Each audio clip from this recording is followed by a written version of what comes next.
saddexda maamul qowmiyadeed ee ugu Itaaliya awoodka roon guud ahaanba maamulada ka jira gumaysiga Itoobiya ayaa haatan waxa heer gabagaba ay marinayaan hub iyo ciidan aruursi ay ku guda jireen labadii sano ee la soo dhaafay maamulada Tigreega Oromada iyo Axmaarada oo ah saddexda maamul ee ugu Itaalka roon ayaa labadii sano ee la soo dhaafay waxa mid waliba iskeed ay ugu jirtay aruursiga hub iyo ciidamo tiro badan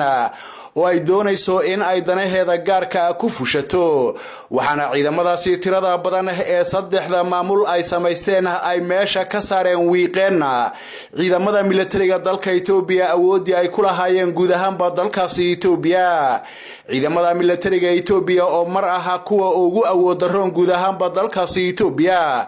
ayaa haatan waxa ay u muuqdaan kuwa ay shiiqiyeen ciidamada kala duwan ee loo yaqaan booliiska gaarka ah ee ay sameysteen saddexda maamul ee Oromada Axmaarada iyo Tigreega kuwaasi oo iyagu ku loolamaya talada dalka Itoobiya maamulka Oromada oo ah midkii ugu dambeeyay ee soo bandhiga amaba tababar u soo xidha ciidamadii ugu tiro badnaa ayaa 8 bishan Maarso waxa tababar uu soo xidhay in ka badan 20,000 oo askari oo lagu sheegay ciidamada gaarka ah ee maamulka Oromada waxaana wada ogsoonahay muddo haatan 3 bilood laga joogo in maamulka Oromadu sidan oo kale uu tababar ugu soo xidhay ciidamo ka badan 20,000 oo askari kuwaasi oo qayb ka noqonaya ciidamadii hore ee maamulka Oromada maamulka Tigreega ayaa bartamaha bishii February ee naga tagtay waxa iyaguna ay soo bandhigeen in ka badan 70,000 oo askari oo ciidamada gaarka ah ee maamulka Oromada ah kuwaasi oo lagu soo bandhigay xafladii loogu dabaaldegayay 42 sano guuradii ka soo wareegtay asaaskii jabhadda TPLF maamulka Axmaarada ayaa iyaguna waxa ay leeyihiin ciidamo kuwaasi aan ka dhicin oo loogu yeero ciidamada gaarka ah ee maamulka Axmaarada waxaana ciidamadaasi ay u tababaran yihiin sida militariga sidoo kalena waxa ay leeyihiin qalab iyo gaadiid dagaal oo loogu talagalay in ay ciidamadaasi ku hawlgalaan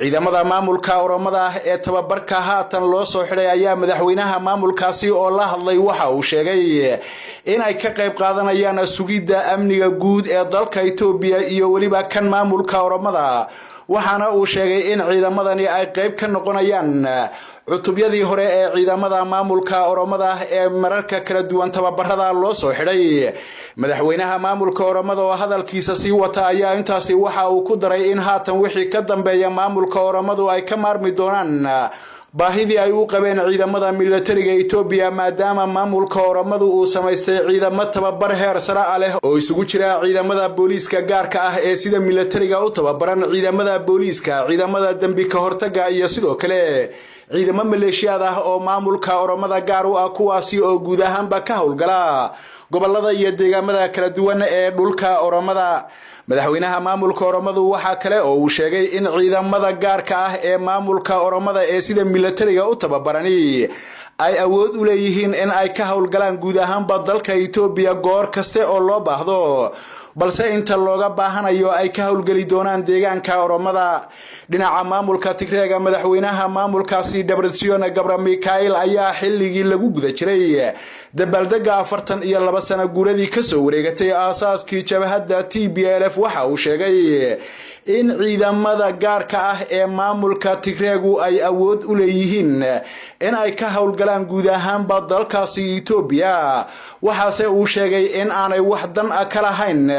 ka hawlgalka gudaha dalka Itoobiya balse uu waajib ka saaran yahay difaacidda deegaanka Tigreega waa sida uu hadalka u dhigay madaxweynaha maamulka Tigreega ayaa waxa colaadga murtay ay kala dhaxaysaa ra'iisul wasaaraha dalkaasi Itoobiya Abiy Ahmed kaasi oo marar kala duwan ay warbaahinta isu mariyeen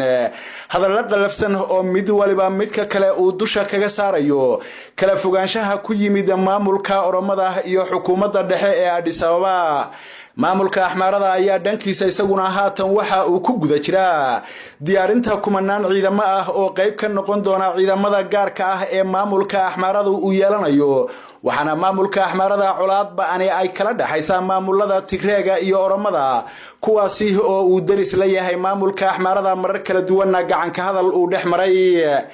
dhinaca kale waxa guud ahaanba dalka Itoobiya si xad dhaaf ah ugu sii qulqulaya hubka noocyadiisa kala duwan oo si sharci darro ah dalkaasi ku galaya waxaana maalinnimadii shalay ahayd ay hay'adda sirdoonka ee dalka Itoobiya ay sheegtay in ay gacanta ku dhigeen 2 konteenar oo hub sharci darro ah uu saaran yahay waxaana labadaasi konteenar ee hubka sharci darrada ah uu saaran yahay laga soo dejiyay dekedda magaalada Djibouti waxaana uu ku sii jeeday magaalada Addis Ababa ee xarunta gumaysiga Itoobiya sida ay sheegeen mas'uuliyiinta sirdoonka dalka Itoobiya labadaasi konteenar oo laga dhigay kuwa lagu wado qalabka elektrooniga loo yaqaano ayaa waxa saaraa in ka badan 18,000 oo bastooladood iyo 502 kaartoon oo la aaminsan yahay in ay ku jiraan hubka darandooriga u dhaca iyo waliba rasaasta noocyadeeda kala duwan hubkan tirada badan ee maalinnimadii shalay ahayd ay qabteen ciidanka sirdoonka dalka Itoobiya ayaa waxa ay sheegeen in ay dalka Itoobiya soo galiyeen hubkaasi hay'adda ka ganacsiga hubka sharci darrada ah ee caalamka oo dhan iyadoo u kala qaada una kala waarida hubka sida sharci darrada ah looga ganacsado mas'uuliyiinta dawladda Itoobiya ayaa sidoo kale waxa dhawaan ay sheegeen in ay meelo kala duwan oo dalkaasi Itoobiya kamida ku qabteen hub sharci darro ah oo u badan hubka darandooriga u dhaca kaasi oo lagu qabtay meelo kala duwan oo dalkaasi Itoobiya kamida gaar ahaan deegaanka Axmarada iyo waliba magaalada Addis Ababa ee xarunta gumaysiga Itoobiya halkaasi oo ay ciidanka booliiska dalka Itoobiya ku qabteen booyada laga soo buuxiyay hubka darandooriga u dhaca iyo waliba gantaalada garabka laga tuuray ee Soomaalidu ay u taqaano baasasuukayaasha waxaana hubkaasi uu qayb ka yahay hub tiro badan oo guud ahaanba dalka Itoobiya haatan isagu ku qulqulaya iyadoo guud ahaanba qoomiyadaha kala duwan ee dalkaasi Itoobiya si xad dhaaf ah haatan ay isu hubaynayaan qoomiyad walibana ay doonayso qoomiyada kale in ay ku habsato ayaa deegaanka Soomaalida ciidanka liyu booliska ee iyagu ka howlgala waxa ku socda haatan qorshe ballaaran oo la doonayo gabi ahaanba in lagaga takhaluso ciidamada liyu booliska maadaama guud ahaanba dadka Itoobiyaanka ah ay u arkaan shacabka Soomaaliyeed ee ay gumaystaan in ay yihiin kuwa halista ugu badan ee ay dalka Itoobiya kaga soo fool leedahay guud ahaanba aqoon-yahanada Itoobiya gaar ahaan qoomiyadda Axmarada aqoon-yahanka ka soo jeeda ayaa maalmihii la soo dhaafay waxa ay dardar galiyeen dooda laga yeelanayo ciidamada liyu booliska ee deegaanka Soomaalida waxayna ugu baaqayaan dawladda dalkaasi Itoobiya haatan iyadoo garwadeenka ka ah in gabi ahaanba laga takhaluso ciidamada liyu booliska ee dawladda deegaanka Soomaalida maadaama aan la aamini karin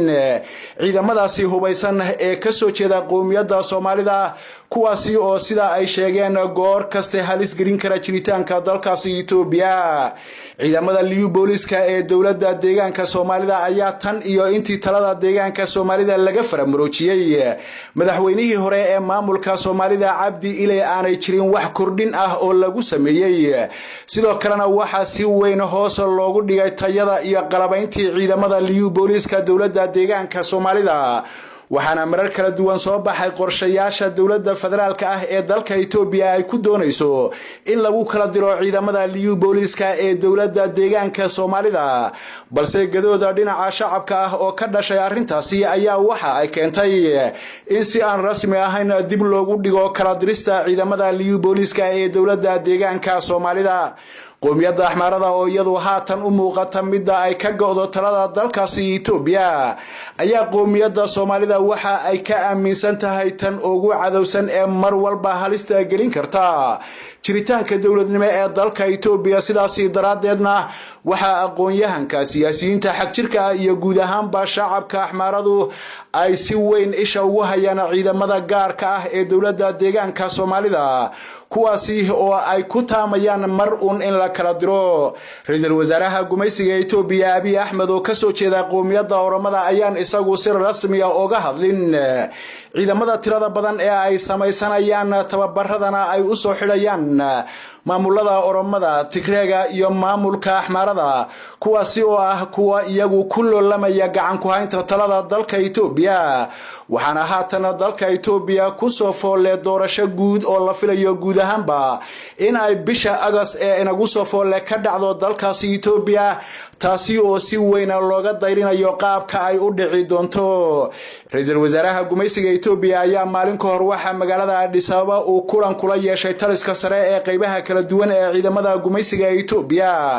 waxaana uu kala hadlay ciidamadaasi sidii ay kor ugu qaadi lahaayeen dhaqdhaqaaqyada military ee guud ahaanba gudaha dalka Itoobiya iyo sidii loo xoojin lahaa adkeynta ammaanka dalkaasi Itoobiya oo u muuqda haatan mid faraha ka sii baxaya ra'iisul wasaaraha gumaysiga Itoobiya ayaa saraakiisha kala duwan ee ciidamada waxa uu ku booriyay in ay ka soo dhalaalaan waajibaadka loo igmaday ee ah adkeynta ammaanka guud ee dalka Itoobiya isagoo oo dhinaca kalena sheegay in loo baahan yahay in ay la shaqeeyaan qaybaha kala duwan ee shacabka dalkaasi Itoobiya iyada oo aynu wada ogsoonahay in ciidamada gumaysiga Itoobiya ay yihiin kuwa ugu arxanka daran ee ka jira guud ahaanba Afrika dhibaatooyin iyo waliba xasuuq joogtaana u geysta shucuubta kala duwan ee dalkaasi Itoobiya iyada oo tacadiyada iyo xasuuqyadii ay geysteen safka hore ay kaga jireen qoomiyadaha Soomaalida iyo Oromada kuwaasi oo wali wajahaya gabadfalada iyo tacadiyada joogtada ah ee ay ciidamada gumaysiga Itoobiya ku hayaan isku soo wada duubay walaaca iyo cabsida laga qabo dagaal qoomiyadeed oo guud ahaanba dalkaasi Itoobiya ka qarxa ayaa haatan waxa uu marayaa heerkii ugu sareeyay waxaana saddexda qoomiyadood ee Oromada Tigreega iyo Axmaaradu ay isu diyaariyeen sidii mid waliba mid kale ay uga takhalusi lahayd